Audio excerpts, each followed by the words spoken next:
네, 안녕하세요. 2021년 중등 임용 국어과에 합격하여 현재 교사로 재직 중인 국어생선입니다. 오늘은 저의 지인들에게만 주었던 수업 실현 관련 정말 미친 꿀팁을 공유하고자 합니다. 먼저 저번 영상에서 말했다시피 일단 수업 실현에서 가장 중요한 것은 내용, 즉 주어진 조건을 정확하게 발화하고 판서하는 거예요. 혹시 보지 않은 분들은 저번 영상 보고 오시면 좋을 것 같아요. 물론 이것만 정확하게 지켜도 정말 합격을 해요. 제 피드백을 받은 후배들 5명이 모두 합격을 했으니까요.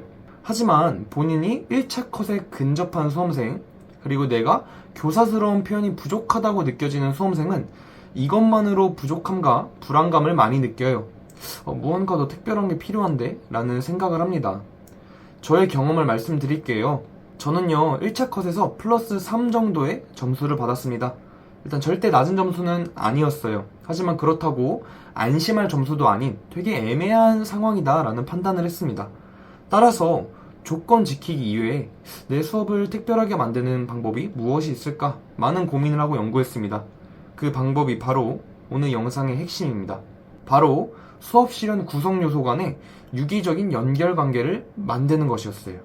이 방법을 저는 쌍방향적인 수업이라고 정의할게요. 다음 화면을 보고 오시죠.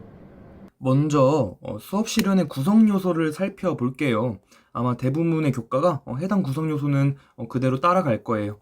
먼저 대단원명 그리고 소단원명을 처음에 제시하실 겁니다.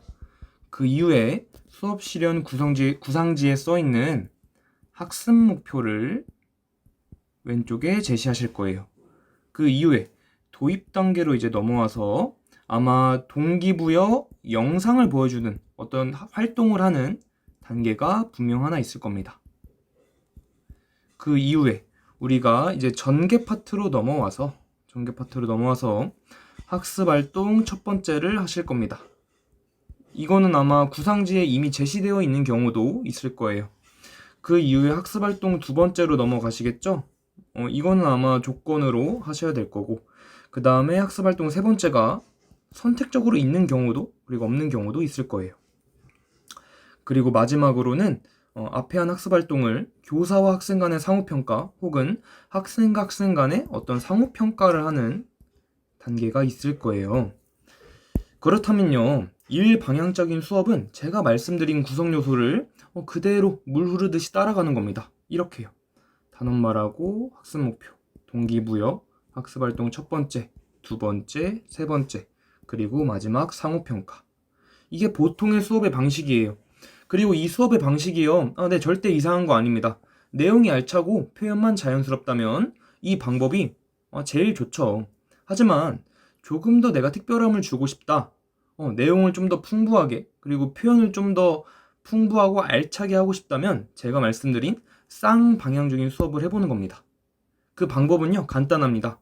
내용을 좀 더 유기적으로 연결지는 거예요. 다시 말해, 방향을 이렇게 역방향도 생각을 해보는 거예요.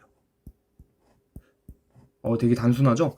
그런데 이게 도대체 무슨 말인지 할 수 있는데, 제가 예를 들어 한번 보여드릴게요. 예를 들어, 제가 동기부여 단계에 왔어요. 그러면요, 앞으로 갈 생각을 하지 말고 내가 앞에서 했던 학습 목표로 한번 되돌아가 보는 거예요. 예를 들어 이런 발화가 될 수 있겠죠.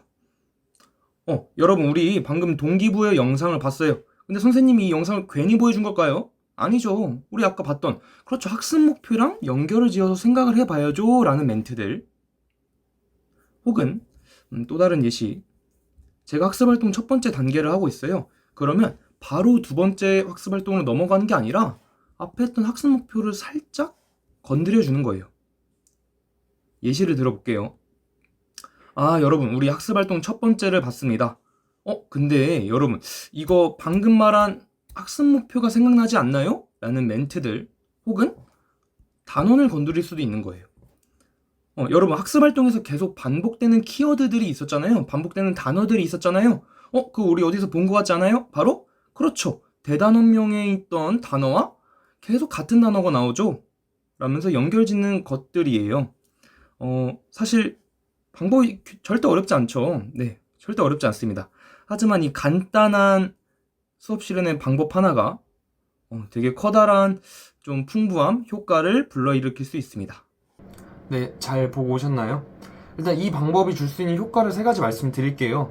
먼저 첫 번째입니다. 하나의 전체 수업을 훨씬 풍부하게 살릴 수 있는 효과가 있어요. 독립적인 각각의 구성 요소는 결국 하나의 학습 목표, 수업을 위한 거예요. 평가자는 활동 1, 활동 2의 개별적인 활동을 채점하지만 얘가 정말 수업을 잘하는구나 느끼는 건요, 전체적인 수업에서의 인상으로 느낀다고 생각해요.